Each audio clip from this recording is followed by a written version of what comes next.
រលឹកអូនខ្លាំងពេកថ្មិចភ្នែកក៏យល់សពបើអាចសូមជួបមុខបន្តិចក៏អង់ចិត្តទុំបែកគ្នាដល់ស្លាប់ស្នេហ៍ចាស់បងមិនភ្លេចនៅនឹកអូនជានិច្ចពេញមួយជីវិតនេះបងនឹកអូនខ្លាំងណាស់សង្សារចាស់បងអើយបងចង់ត្រឡប់ក្រោយរកពេលលាមានស្ងួន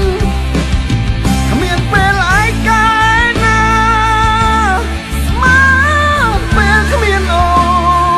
នរស់រាល់ថ្ងៃមិនដឹងខ្លួនរស់ព្រោះអ្នកណាបើខូក្បាល